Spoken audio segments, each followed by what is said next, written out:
Começa agora, Alegria de Viver.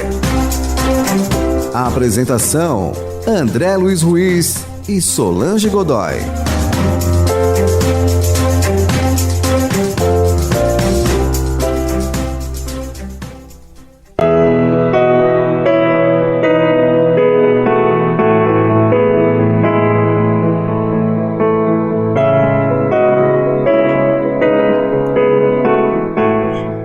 Olá pessoal, estamos com tudo pronto para mais um programa Alegria de Viver. Seja bem-vindo, vamos aprender um pouco mais com a Dona Maria João de Deus no livro Cartas de uma Morta. Como você já sabe, esse livro é de psicografia de Francisco Cândido Xavier e a Dona Maria João de Deus é a sua mãe e ela traz as notícias do plano espiritual, de tudo que ela vivenciou depois do seu desencarne.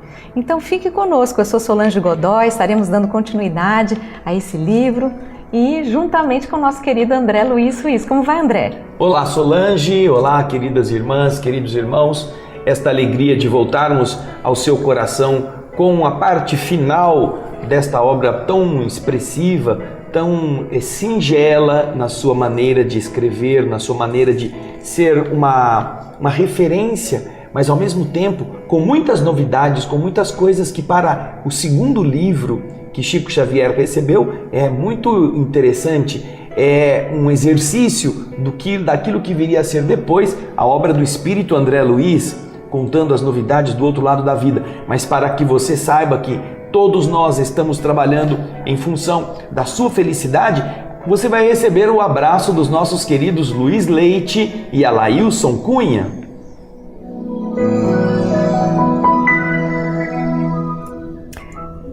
Então, este é o abraço da Boa Nova que chega até você para que você saiba que todos estamos pensando no seu bem-estar, graças à doutrina espírita que nos ensina muitas coisas belas, não é, Solange? Isso mesmo, e agora nós vamos iniciar no capítulo 109.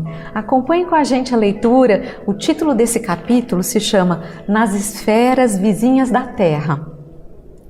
Não são poucos os que na morte presumem o encontro inesperado de uma fonte inesgotável de onisciência e julgam, na sua inércia intelectual, que os espíritos são criaturas sobrenaturais cuja zona lúcida já atingiu o ápice do conhecimento. Você vê que essa primeira parte desse capítulo já é bastante significativa, porque muitas pessoas pensam que morreu o corpo, o espírito já é detentor de todo o saber, já está penetrando todos os mistérios do universo.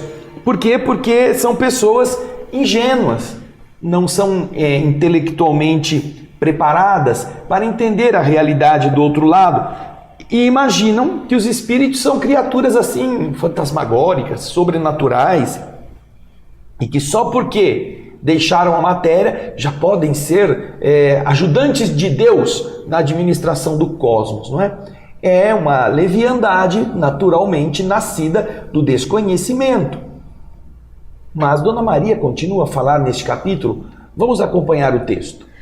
Tais julgamentos são absolutamente falsos, não só na sua base, como na sua estrutura, porquanto supõem que o espírito encarnado representa outra individualidade, conferindo à carne determinados poderes que ela está muito longe de possuir na sua situação de elemento passivo e maleável.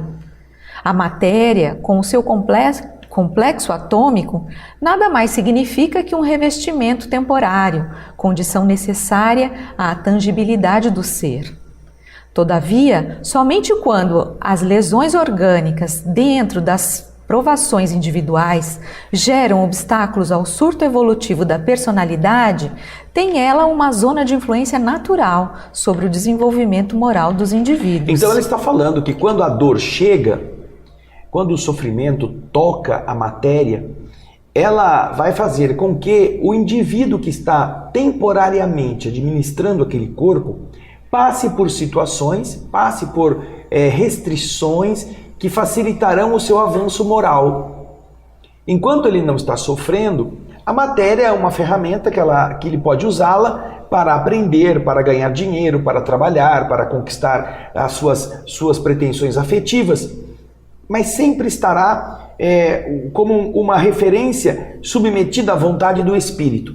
Mas, quando a matéria adoece, quando o corpo fica enfermo, ele gera obstáculos que o espírito não consegue transpor para aquilo que antes ele estava acostumado. Ele precisará ter paciência, ele precisará suportar a dor, ele precisará meditar a respeito do que pode acontecer com o corpo e com ele, se o corpo perecer. Então é o que ela se refere. Todavia, quando as lesões orgânicas, dentro das provas que cada um tem que passar, geram obstáculos, como você vê, geram obstáculos ao surto, à evolução, ao andamento natural da evolução do indivíduo, tem ela uma zona de influência natural sobre o desenvolvimento moral dos indivíduos. Esta parte física, este corpo, passa a ser também um apêndice, uma ferramenta de transformação moral do ser. Aí continua o texto dizendo: por exemplo, os loucos, não obsessos, os cegos de nascimento, os que surgem do berço com graves deslizes de ordem corporal, semelhantes espíritos têm a empecer-lhes a prejudicar o círculo do progresso na atuação do organismo. Ou seja, existe um obstáculo físico que eles não poderão progredir. Como estariam podendo se não tivessem essas restrições? O próprio corpo é uma barreira para que eles progridam naquela área, na área visual, na área tátil, na área emocional. Isso é uma natural consequência de um problema orgânico, mas ela continua na sequência, veja aí. Mas, na generalidade dos homens, a matéria nada mais é que a veste temporária, que o fenômeno da morte nos faz trocar por outra. Por outra. A matéria densa é o quê? É uma veste temporária que a morte faz o indivíduo trocar esta veste temporária por uma outra veste temporária. Olha só que referência interessante. Diferente em suas expressões estruturais, porém sempre a mesma base de ordem material. Ou seja, o corpo perispiritual, pode deixar o texto, o corpo perispiritual, ele tem uma densidade diferente, porém terá sempre a mesma base de ordem material, de acordo com as necessidades do novo plano, onde teremos que desenvolver as nossas atividades. Foi para o lado de lá, não é que perdeu a matéria, perdeu aquela matéria densa do corpo físico. Porém, foi revestido de uma matéria menos densa, que é aquela do ambiente espiritual onde se encontra. Por isso ela continua dizendo: é, portanto, natural que o nosso ambiente, em grande parte, ainda seja caracterizado pelas ideias e concepções da Terra. Então você vê, do lado de lá, mesmo estando fora da matéria densa, ainda estão os espíritos submetidos na região próxima da Terra a essas ideias e concepções próprias da Terra. São inúmeros os que examinam as nossas descrições do espaço, imbuídos de ideias pré-concebidas, incapazes de nos criticar com isenção de ânimo. Contudo, isso não altera a nossa maneira especialíssima de viver aqui. As leis naturais são sempre as mesmas. A ordem, na sua expressão divina, não pode ser modificada. Se os núcleos humanos entrassem no torvelinho de uma conflagração universal e se todas as criaturas perdessem a vida em seus excessos, o Sol não deixaria de fazer o seu percurso na imensidade. A Lua prosseguiria com as suas mudanças. As correntes polares seriam as mesmas. A natureza continuaria criando sob o olhar misericordioso de Deus, e as estrelas, entre os seus reflexos, sorririam de longe para a terra silenciosa e desabitada. É inútil, portanto, revoltar-se ou sentir incompreensões em face, diante das nossas exposições da vida verdadeira, da vida real. A crítica não destrói as realidades, por mais judiciosas que possam parecer. Então a gente observa que ela está fazendo uma abordagem ligada à realidade que ela está vivendo nas regiões próximas do ambiente físico, ou próximas o suficiente para que as leis que ali estão regendo os fenômenos também possam ser comparadas às leis naturais que regem os fenômenos físicos na Terra. Se, como nós vimos aqui, e como outros espíritos nos explicam, o perispírito, que é aquele corpo vibratório que nós usamos quando não temos o corpo físico, ou quando saímos dele por objetivo de dormir ou no momento do sono, eles ambos são constituídos de matéria, só que uma matéria mais densa, outra matéria mais sutil. As leis que regem a matéria também se aplicam a esta densidade mais sutil. Vamos fazer aqui uma comparação para você entender. Você conhece aquela substância chamada água, H2O. Ela está na natureza em 3 estados distintos ao mesmo tempo. Você encontra a água em estado sólido, com características de solidez, de concretude, de peso, de intransponibilidade. Você não consegue passar por um bloco de gelo. Mas você encontra a mesma água num estado líquido, com outras características. Ela é um estado permeável, você passa por ela é visível, você pode tocá-la. E ainda você encontra a mesma água num estado de vapor, com características totalmente diferentes. É invisível, é muito expansiva, não está condensada, não está solidificada, não está liquefeita, está espalhada pelo ar.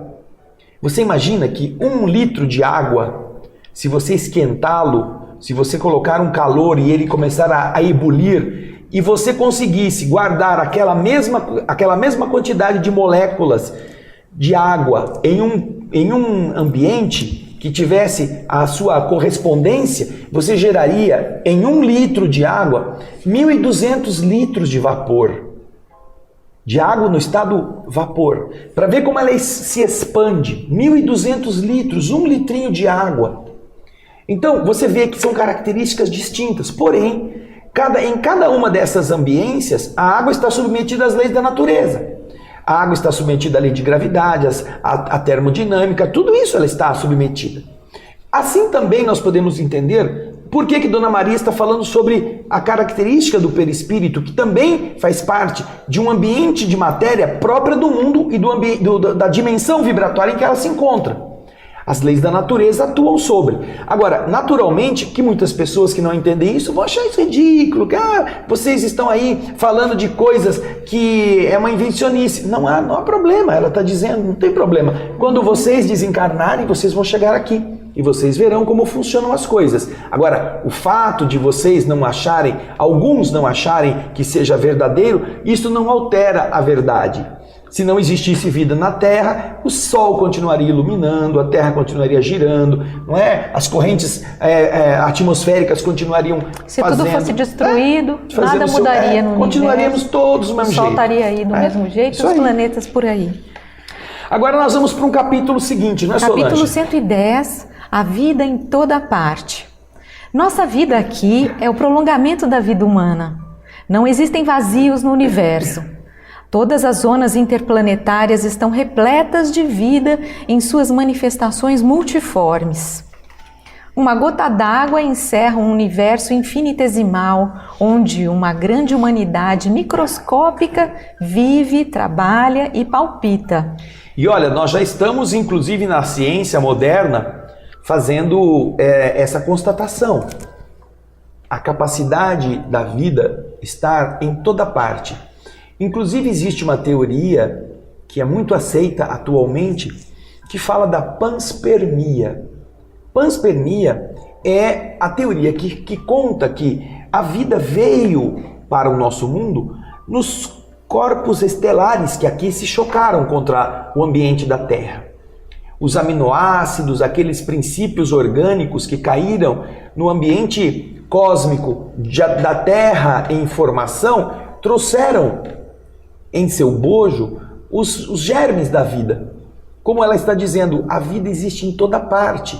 E ela é capaz, inclusive, de sobreviver a uma viagem cósmica, que é um ambiente extremamente difícil, extremamente frio, com raios cósmicos que mudam as características dos átomos, das moléculas, mas a vida continua prosperando fora do ambiente da Terra conhecida, dentro das suas características, não é? E é interessantíssimo porque você hoje está, com base na ciência, nas pesquisas, você está comprovando aquilo que Dona Maria está falando. Uma gota d'água encerra, guarda em si um universo infinitesimal, onde há uma grande quantidade de humanidade microscópica vive, trabalha e palpita. Uma gota d'água. Mas ela continua falando no texto. Vamos a ele. Se Deus se conserva inatingível ao nosso entendimento atual, porquanto não podemos concebê-lo segundo a nossa individualidade, que é o único índice que nós possuímos para apreciar os outros, também a vida como manifestação de sua divindade ainda não é compreendida por nós em toda a intensidade de suas grandezas multiformes.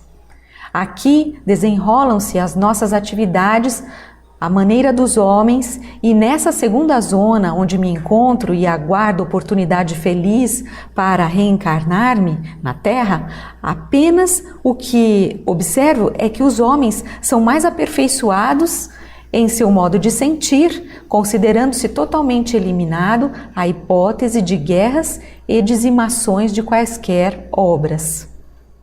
Há mais impulsos de fraternidade nesses núcleos de seres onde se agitam sentimentos humanos em sua generalidade. Ou seja, imaginemos uma nação, mesmo aqui na Terra física, uma nação onde todos os habitantes são mais cultos, menos violentos, menos agressivos ou propensos a destruírem-se, mais honestos. Não é difícil de encontrarmos ambientes onde isto se constate na Terra física. Mas ela está falando que na segunda esfera onde ela se encontra, esperando o momento de voltar à Terra como reencarnada, ela pode dizer que a vida continua com as relações muito interessantes e parecidas com aquelas que os homens possuem. Só que o sentimento dos homens, aqui no sentido genérico, homem e mulher, não é? O sentimento é mais nobre, só que as pessoas estão de uma forma mais de predispostas à fraternidade, têm vontade de fazer coisas para o autoconhecimento, a sua própria melhoria. E estes núcleos de seres, onde estão os sentimentos humanos também ali existindo, eles estão mais coesos, já não são inimigos, já não estão em choques uns com os outros, porque todas estas lutas demonstram atraso de ambas as partes. Por isso é que é interessante a informação. Não há vida apenas na superfície da Terra. Os homens já descobriram vida sob a Terra, já descobriram vida sobre a Terra. Os homens já descobriram vida no deserto, já descobriram vida nas calotas polares, onde parece que uma temperatura inóspita não permite que a vida se apresente. No fundo dos oceanos. Nas regiões escuras, como a Solange está lembrando aqui, muito bem lembrado, nas fossas oceânicas, onde a pressão esmagaria qualquer ser vivo, lá estão seres que não enxergam, que não têm necessidade de luz, mas que em alguns casos eles mesmos produzem a própria luz. A 11 quilômetros de profundidade, a luz do Sol já ficou para trás há muito tempo, há muitos quilômetros acima. Então, vocês observam que a vida, além de ser fisicamente constatável em todos os ambientes da Terra, ela também existe nas dimensões vibratórias, destas camadas vibratórias fora da superfície da Terra. Isso é muito interessante, porque nós estaremos abrindo nossa mente para a constatação de que fora do corpo físico existe vida. Nas regiões abaixo do nível da Terra existe vida espiritual. Na região da superfície da Terra, espíritos estão. Na região superior a nós também existem espíritos em dimensões umbralinas. Nas dimensões superiores à ionosfera existem camadas vibratórias de densidades diferentes, onde espíritos mais elevados também estão realizando as suas atividades, os seus contatos, como ela está explicando aqui. Só que, naturalmente, quanto mais superior, Solange, mais esta vida se torna elevada, mais nobre, não só mais sutil do ponto de vista físico, que é verdade, mas também com uma nobreza maior de princípios, de valores, de conceitos, porque são espíritos que já se despiram de todas aquelas mazelas, aquelas densidades muito limitantes da região inferior, onde a maior parte ainda está. Então, esta é uma constatação que ela está fazendo, e que quanto mais nós aprendermos através da leitura, através de todos estes processos de percepção, mais nós concluiremos que ela está correta, que ela está com razão. E por isso até o título desse capítulo 110, A Vida em Toda Parte. Nossa vida aqui é o prolongamento da vida humana. Não existem vazios no universo, é o que ela diz. Então, a gente está vendo isso. E vai prolongar a vida depois do intervalo, porque mesmo. Também precisamos fazer um intervalo, mas daqui a pouquinho, não é? A gente vai voltar com o capítulo 111. Isso, enquanto isso, você liga pra gente no 0800 12 18 38, faça sua inscrição no Clube Amigos da Boa Nova. Liga já agora no intervalo, daqui a pouquinho estaremos de volta. Até lá!